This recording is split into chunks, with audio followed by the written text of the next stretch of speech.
आऊज़ु बिल्लाहि मिनश्शैतानिर्रजीम बिस्मिल्लाहिर्रहमानिर्रहीम। मोहतरम नाज़रीन अस्सलाम वालेकुम। आपका घर पैसों से भर जाएगा। रोज़ाना फजर की नमाज के बाद 100 मरतबा ये तस्बीह पढ़ें, पैसा संभालना मुश्किल हो जाएगा इंशाअल्लाह ताला। मोहतरम नाज़रीन, क्या आप चाहते हैं कि आपके घर में पैसे हों, आपका घर पैसों से भर जाए, आपकी रोज़ी में बरकत हो, तो आप फजर की नमाज के बाद ही अमल करें। इंशाअल्लाह ताला आपकी रिज़्क़ में ऐसी बरकत अता फरमाएंगे अल्लाह ताला कि तंगी हमेशा के लिए ख़त्म हो जाएगी। तो आज की ये वीडियो आपके लिए किसी नेमत से कम नहीं है। फजर की नमाज के बाद पढ़ी जाने वाली एक ख़ास तस्बीह जिसे रोज़ाना सिर्फ 100 बार पढ़ने की आदत बना ली जाए, अल्लाह के फजल से रिज़्क़ के बंद दरवाजे खुल जाएंगे, बेशुमार रिज़्क़ आएगा। इस अमल को बहुत से लोग आजमा चुके हैं और अपनी ज़िंदगी में वाज़ह तब्दीली महसूस कर चुके हैं। पैसा इतना आएगा कि संभालना मुश्किल हो जाएगा। अब ये बाबरकत अमल मुकम्मल तरीके से सीख लें। नाजरीन, आज मैं आपको रिज़्क़ के इस राज के बारे में बात करने जा रही हूँ जिससे हमारे बुजुर्ग हमेशा फ़कीरों, मस्कीनों, तंगदस्तों को, किराए के मकानों में रहने वालों और उन लोगों को बताते थे जिनके घरों में रिज़्क़ की हवा रुक जाती है, जिसमें परेशानी हो जाती है। किसी के पास बिजली के बिलों की फ़िक्र है, किसी के बच्चों की फ़ीस अदा नहीं हो रही है और रिज़्क़ में बरकत नहीं है, हाथ तंग है, महीने के आखिर में हाथ खाली है। और कुछ तो ऐसे भी हैं जो फुटपाथों पर, सड़कों के किनारे अपनी ज़िंदगी गुजारते हैं। मायूसी बढ़ती है, कोई हल नहीं निकल रहा है, तो आपके नसीब में खुशहाली लिखी नहीं। मगर हमारे बुजुर्गानी दीन फरमाते हैं कि अल्लाह के कलमात में वो ताकत है जो फ़कीर को उम्मीद दिलाती है, तंगदस्त को कुशादा रिज़्क़ देती है और खाली घरों में ऐसी बरकतें नाजिल अता फरमाती है कि घरों से नहुसत ख़त्म हो जाती है, शैतानी असरात को निकाल देती है और अल्लाह की रहमत को खींच कर लाती है।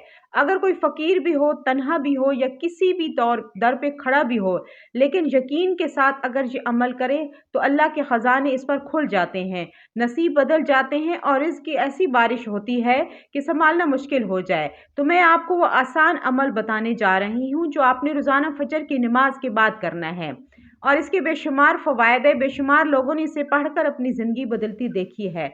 अगर आप चाहते हैं कि आपके घर में पैसा रुके, दौलत की बरकत कायम रहे, कर्ज ख़त्म हो जाए और अल्लाह के ख़जाने आप पर खुल जाएं, तो फजर के बाद इस अमल को लाजमी करना है। इस तस्बीह में ख़जाने हैं जो अल्लाह के करीब ले जाते हैं। ये तस्बीह इंसान के मुकद्दर खोल देती है और अगर आप इसको फजर की नमाज के बाद पढ़ने का मामूल बना लें और इस पर यकीन रखें, तो आप देखेंगे कि किस तरह से अल्लाह आपकी ज़िंदगी में ऐसी खुशहाली लाते हैं जिसका आपने ख्वाब भी नहीं देखा होता। जब इंसान और यकीन और तवक्कुल के साथ इस को पढ़ेगा तो अल्लाह ताला ऐसे असबाब पैदा करते हैं कि इंसान खुद हैरान रह जाता है। तवक्कुल अरबी ज़बान का एक लफ्ज़ है जिसके मानी है सुपुर्द करने के। हज़रत गज़ाली रहमतुल्लाह अलैह ने तवक्कुल की तारीफ़ ये बयान फरमाई है कि तवक्कुल ये है कि दिल का एतमाद और तमाम मामलात का हल सिर्फ वही रब ताला की ज़ात है। अल्लामा इब्न रजब रहमतुल्लाह अलैह फरमाते हैं कि तवक्कुल नाम है दुनिया आखिरत की मुसलतों के हुसूल और मज़रतों के दिफा में अल्लाह अज़्ज़ व जल पर सदक़े एतमाद का, यानी इंसान अल्लाह ताला के भरोसे पर अपनी मेहनत कोशिश के नताइज हासिल कर लेता है और इन वाक़यात के फ़ैसले को अल्लाह ताला के सुपुर्द कर दे। असबाब व अलल के पर्दे इसके सामने से उठ जाएं और बराह रास्त हर चीज़ अल्लाह ताला के कब्ज़े कुदरत में नज़र आए। बज़ाहिर असबाब नामुवाफ़िक हो, मगर ये गैर मुतज़ल्लिल यकीन पैदा हो कि ये नामुवाफ़िक हालात हमारे काम में ज़रा बराबर भी मौसर नहीं हो सकते, बल्कि असली क़ुव्वत कुदरत आलम असबाब से मावरा हस्ती के हाथ में है। मुतवक्किल इंसान तोहम परस्त नहीं होता, क्योंकि तोहम परस्त बेयकीनी की ज़िंदगी गुजारता है, दर बदर की ठोकरें खाता है, कई आसाइशें बदलता है, बिल आखिर मायूसी इसका मुकद्दर ठहरती है।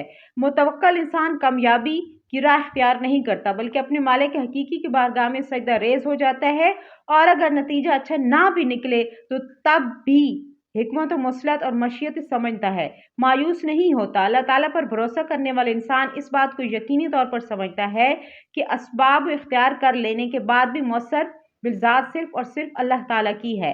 तवक्कुल मुसलमान की कामयाबी का असल राज है। सूरह अल इमरान में अल्लाह ताला ने अपने बंदों को तमाम उमूर में मुशावरत करने का हुक्म देते हुए अपनी हर ज़ात करीमा पर भरोसा और तवक्कुल करने का हुक्म इरशाद फरमाया है। बेशक अल्लाह ताला तवक्कुल इख्तियार करने वालों से प्यार करता है, और अगर अल्लाह तुम्हारा मददगार हो तो कोई भी तुम पर गालिब नहीं आ सकेगा, और अगर वो तुमको छोड़ दे तो फिर कोई भी तुम्हारी मदद को नहीं आ सकता। और इसको जो चाहे बयान किया गया है। सूरह अल इमरान की आयत में बयान किया गया है कि तवक्कुल की अहमियत और हकीकत को बयान किया गया है। तवक्कुल जो है वो बेदस्त पा और तर्क अमल को नहीं कहते, बल्कि पूरे अज़्म इरादे और मुस्तैदी से काम को अंजाम देने के साथ असर और नतीजे को जाहिर करना। तो फतह ज़फ़र तुम्हारा मुक़द्दर नहीं बन सकती, इसलिए मर्द मोमिन को यही हुक्म है कि तवक्कुल भरोसा सिर्फ और सिर्फ अपने खुदा पर रखे। एक और मकाम पर इरशाद होता है कि अगर अहले कुफार सुलह की तरफ झुकें तो तुम भी सुलह के लिए तैयार हो जाए, मसलहत कर लो, और ये ख्याल ना करना कि कहीं अहद अहले कुफार के तुम्हें धोखा ना दे जाएं, बल्कि अल्लाह ताला पर भरोसा रखो तो उनके फरेब का दाव हरगिज कामयाब ना होगा। तर्जुमा, अगर वो सुलह के लिए झुके तो तुम भी झुक जाओ। वो तुझे धोखा देने जाए तो कुछ परवाह नहीं कि तुझे अल्लाह ही काफ़ी है। इसलिए अपने और मुसलमानों की नुसरत से तेरी तायद फरमाई। दीन इस्लाम की तबलीग व अशात में आने वाले मसाइब व मुश्किलात में भी अल्लाह के भरोसे पर काम करने की हिदायत दी गई है कि वो मुश्किलात में भी अल्लाह के पर भरोसा और काम करने की हिदायत दी गई है कि वो ऐसी ताकत है जिसे जवाल नहीं, ऐसी हस्ती है जिसको फना नहीं। चुनाचा इरशाद रब्बानी है। तर्जुमा, और मैंने तो ए रसूलुल्लाह सल्लल्लाहु अलैहि वसल्लम तुझे खुशखबरी सुनाने वाला, डराने वाला बनाकर भेजा है। कह दीजिए कि मैं तुमसे में से इसके सिवा अपने काम की मजदूरी नहीं मांगता। जो चाहे अपने परवरदिगार का रास्ता कबूल कर ले और इस जिंदा रहने वालों पर भरोसा कर जिसको मौत नहीं है। हजूर खातमुल मासूमीन सल्लल्लाहु अलैहि वसल्लम और मुस्लिम उम्मा को हर किस्म के मसाइब आला मुश्किलात और तकालीफ में अल्लाह ताला पर भरोसा अख्तियार करने की बार बार ताकीद की गई है। इस तरह पहले तमाम अम्बिया करैम अलैहिस्सलाम को भी तवक्कुल अल्लाह अख्तियार करने की तालीम दी गई है, और ख़ुद उलुल अज़्म रसूल करीम अलैहिस्सलातु वस्सलाम ज़बानों से अमलन इस तालीम का ऐलान हो रहा है। हज़रत सैयदना नूह अलैहिस्सलाम जब तने तनहा साल तक अकेले मुकाबला करते रहे। ए पैगम्बर सल्लल्लाहु अलैहि वसल्लम, नूह अलैहिस्सलाम का हाल सुनाए जब उसने अपनी कौम से कहा कि ए मेरी कौम के लोगो, ए मेरा तुम्हारे दरमियान रहना और अल्लाह की आयतों के साथ मेरे नसीहत करना तुम पर शाक गुजरता है, तो अल्लाह पर मैंने भरोसा कर लिया है, तो तुम अपनी तदबीर करो और अपने शरीकों को खूब मजबूत कर लो, फिर तुम पर तुम्हारी तदबीर छुपी ना रहे, फिर इसको मुझ पर पूरा कर लो और मुझे मोहलत ना दो। गौर कीजिए, हज़रत सैयदना नूह अलैहिस्सलाम दुश्मनों के हर किस्म के मकरो फरेब साजिश और लड़ाई झगड़े के मुकाबले में इस्तिक़लाल और अजीमत के साथ अल्लाह पर तवक्कुल और एतमाद का इजहार किसी पैगम्बराना शान से फरमा रहे हैं। इसी तरह हज़रत सैयदना हूद अलैहिस्सलाम जब इनकी कौम अपने देवताओं के कहर व गज़ब से डराते हैं तो वो भी जवाब में फरमाते हैं कि तर्जुमा, मैं अल्लाह को गवाह बनाता हूँ और तुम भी गवाह रहो कि मैं इन देवताओं से बेजार हूँ जिनको तुम अल्लाह के साथ शरीक ठहराते हो। फिर तुम सब मिलकर मेरे साथ दाव कर लो, फिर मुझे मोहलत ना दो। मैंने अल्लाह पर जो मेरा परवरदिगार और तुम्हारा परवरदिगार है भरोसा कर लिए। जो भी असबाब मुहैया हों उन्हें इस यकीन के साथ इख्तियार करना चाहिए कि अल्लाह ताला ने जब हज़रत अय्यूब अलैहिस्सलाम ने अपनी तवील बीमारी के बाद अल्लाह ताला से शिफायाबी के लिए दुआ फरमाई, तो अल्लाह ताला ने हज़रत अय्यूब अलैहिस्सलाम को हुक्म दिया कि वो अपने पैर को ज़मीन पर मारें। अब गौर करने की बात ये है कि क्या एक शख्स ज़मीन पर पैर मारना इसी 20 साल की बीमारी की शिफा है, शिफायाबी का इलाज है? नहीं, लेकिन उन्होंने अल्लाह के हुक्म से ये कमज़ोर सबक इख्तियार किया जिसके ज़रिए अल्लाह ताला ने उन्हें कुदरत से इनके ज़मीन पर पैर मारने से पानी की कुदरत अता फरमाई। उस पानी की वजह से अल्लाह ताला ने हज़रत अय्यूब अलैहिस्सलाम की बीमारी ख़त्म की। हज़रत अय्यूब अलैहिस्सलाम के इस वाक़े की तफसीलात के लिए सूरतुल अंबिया मुलाहिज़ा कीजिए। हज़रत अय्यूब अलैहिस्सलाम के इस वाक़े में हमें मुतअद्दिद सबक मिले हैं। दो अहम सबक ये हैं। पहला सबक ये है कि अल्लाह ताला अपने इरादे से भी हज़रत अय्यूब अलैहिस्सलाम को शिफा दे सकते हैं, मगर दुनिया के होने की वजह से हज़रत अय्यूब अलैहिस्सलाम को हुक्म दिया कि वो ज़मीन पर पाँव मारें। दूसरा सबक यह है कि जो भी असबाब मुहैया हों इनको भी यकीन के साथ इख्तियार करना चाहिए कि अल्लाह ताला سب کا نگہبان ہے، اور اللہ تعالیٰ کی قدرت اور حکم سے کمزور اسباب کے باوجود کسی بڑی چیز کا بھی وجود ہو سکتا ہے۔ اسباب کے بغیر چیز کو وجود میں لا سکتا ہے، اور اسباب کی موجودگی کے باوجود اس کی حکومت کے بغیر کچھ بھی نہیں ہو سکتا۔ حضرت ابراہیم علیہ السلام کو جلتی ہوئی آگ میں ڈالا گیا، جلانے کے سارے اسباب موجود تھے، مگر حکم خدا کے لیے آگ سلامتی والی بن گئی، تو آگ نے انہیں کچھ بھی نقصان نہیں پہنچایا، بلکہ وہ آگ جو دوسروں کو جلا دیتی ہے حضرت ابراہیم علیہ السلام کے لیے ٹھنڈی اور سلامتی کا سبب بن گئی۔ اسی طرح حضرت اسماعیل علیہ السلام کی گردن پر طاقت کے ساتھ چھری چلائی، مگر چھری بھی کاٹنے میں اللہ کے حکم کی محتاج ہوتی ہے۔ اللہ نے اس چھری کو حضرت اسماعیل علیہ السلام کی گردن کاٹنے سے منع کیا، تو وہ گردن نہیں کاٹ سکی۔ اسباب اختیار کرنا بہت ضروری ہوتا ہے۔ حضرت اسماعیل علیہ السلام کی گردن نہیں کٹی۔ اسباب اور ذرائع کا استعمال کرنا منشاء شریعت اور حکم الہی۔ حضور اکرم صلی اللہ علیہ وآلہ وسلم نے اسباب و وسائل کو اختیار بھی فرمایا اور اس کا حکم بھی دیا، اور لڑائی ہو یا کاروبار ہو، کام میں حسب استطاعت اسباب کو اختیار کرنا ضروری ہے۔ لہٰذا جائز حلال طریقے پر اسباب و وسائل کا اختیار کرنا، پھر اللہ کی ذات پر کامل یقین رکھنا توکل اللہ کی روح ہے۔ چنانچہ ایک بدو اونٹ پر سوار ہو کر حضرت صلی اللہ علیہ وآلہ وسلم کی خدمت میں آئے اور عرض کیا، یا رسول اللہ صلی اللہ علیہ وسلم، میں اونٹ کو یوں ہی چھوڑ دوں، اللہ پر توکل کروں تو میرا اونٹ مجھ کو مل جائے گا، یا اس کو باندھ کر؟ آپ صلی اللہ علیہ وسلم نے ارشاد فرمایا کہ اس کو باندھ کر خدا پر توکل کرو۔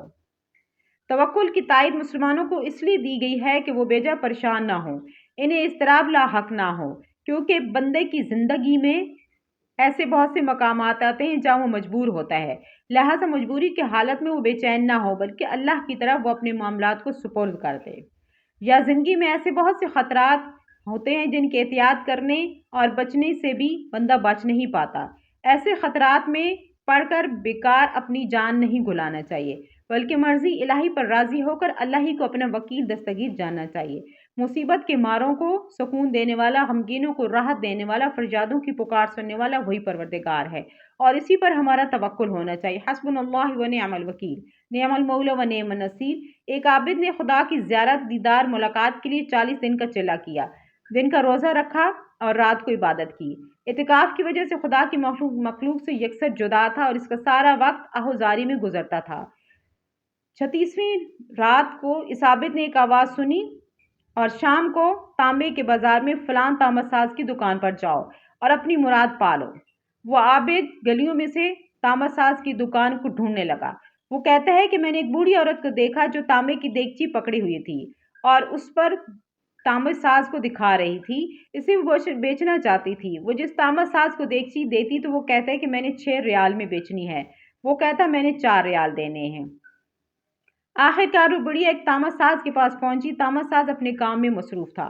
بڑھیا نے کہا کہ میں نے یہ برتن بیچنے آئی ہوں اور اسے 6 ریال میں بیچوں گی، 6 ریال دے دیں۔ تامہ صاحب نے پوچھا کہ صرف 6 ریال کیوں؟ بڑھیا نے جواب دیا کہ میرا بیٹا بیمار ہے، اسے میں نے حکیم نے نسخہ لکھا ہے جس کی قیمت 6 ریال ہے۔ تو اس نے کہا کہ دیگچی لے کر مجھے دے دو۔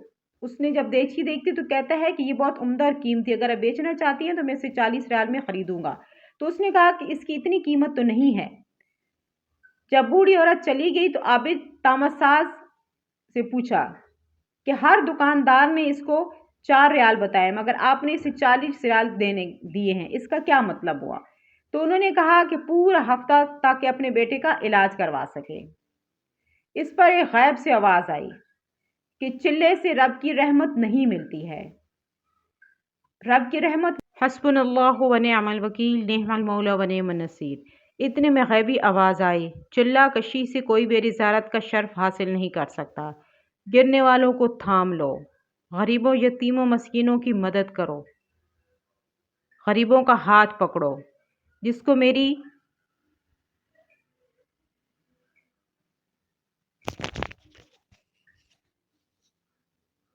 اتنے میں ایک غیبی آواز آئی کہ چلہ کشی سے کوئی میری زیارت کا شرف حاصل نہیں کر سکتا، گرنے والوں کو تھامو، غریبوں کا ہاتھ پکڑو، میں خود تمہارے پاس چل کر آؤں گا۔ تو ناظرین محترم، اب میں آپ کو وہ تسبیح بتانے جا رہی ہوں جو آپ نے روزانہ فجر کی نماز کے بعد 100 مرتبہ پڑھنی ہے، اور انشاءاللہ تعالی رزق آپ کے گھر میں دریا کی طرح بہے گا، دولت آپ کی قدم چومے گی، اور اللہ کی رحمتیں آپ کے دروازے پر ڈیرے ڈال دیں گی انشاءاللہ تعالی۔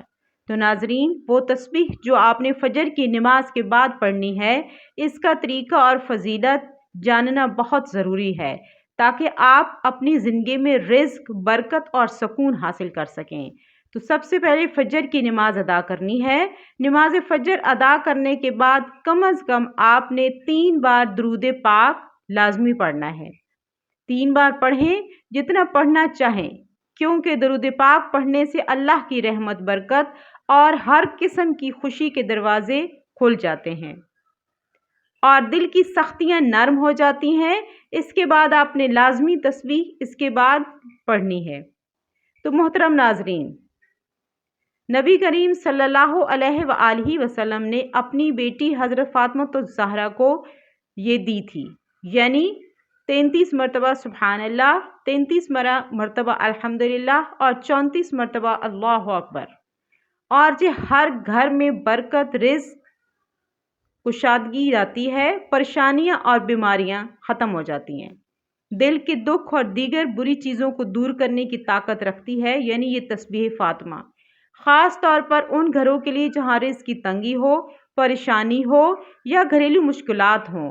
یہ تسبیح ہر بیٹی، ہر گھر اور ہر انسان کے لیے قیمتی نعمت ہے، اور روزانہ اس کو پڑھنے سے اللہ کی خاص رحمتیں نصیب ہوتی ہیں، اور گھر کے ماحول میں اس کے بعد دل میں اپنی تمام پریشانیاں، مسائل اور مشکلات کو رکھتے ہوئے آپ نے 100 بار یہ تسبیح پڑھنی ہے۔ ان اللہ علی کل شیء قدیر، یعنی بے شک اللہ ہر چیز پر قادر ہے۔ تو ناظرین، اس تسبیح کی فضیلت اتنی عظیم ہے کہ جو شخص دل و جان سے اسے پڑھتا ہے، خاص طور پر فجر کی نماز کے بعد، تو اللہ تعالیٰ اس کے ہر مقصد میں برکت پیدا فرما دیتے ہیں، رزق میں کشادگی عطا فرما دیتے ہیں، پریشانیوں کو ختم کر دیتے ہیں، بیماریاں دور کر دیتے ہیں، اور ہر معاملے میں آسانیاں پیدا کر دیتے ہیں۔ یہ تسبیح چھوٹی سی ہے مگر اثرات میں بہت بڑی ہے۔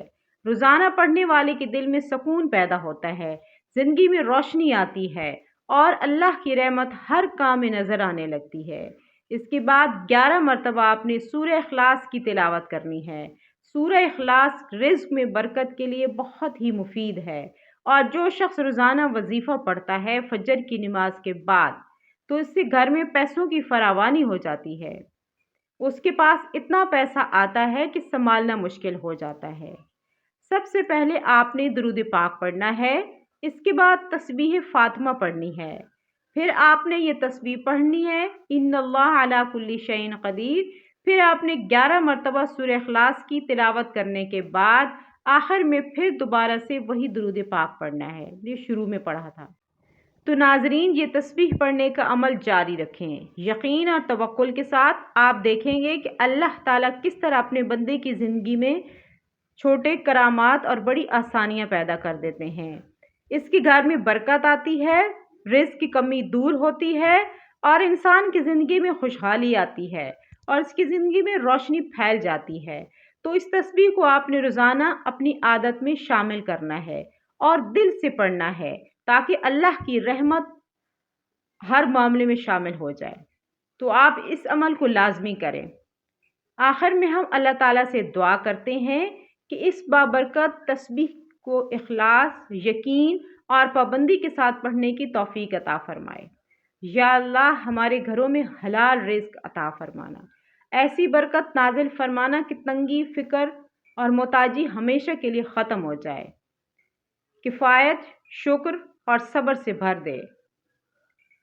آج تیرے سامنے ہیں، انہیں کبھی خالی ہاتھ نہ لوٹا۔ اے اللہ، جو بھی تسبیح فجر کی نماز کے بعد 100 مرتبہ پڑھے، اس کے رزق میں ایسی برکت عطا فرمانا کہ پیسہ آسان اور سنبھالنا مشکل نہ ہو، وہ ہر حال میں تیرا شکر ادا کرے۔ یا اللہ، ہمارے گھروں میں سکون ہو، اولاد فرمانبردار ہو، اور زندگی میں خیر ہی خیر عطا فرمانا، آمین یا رب العالمین۔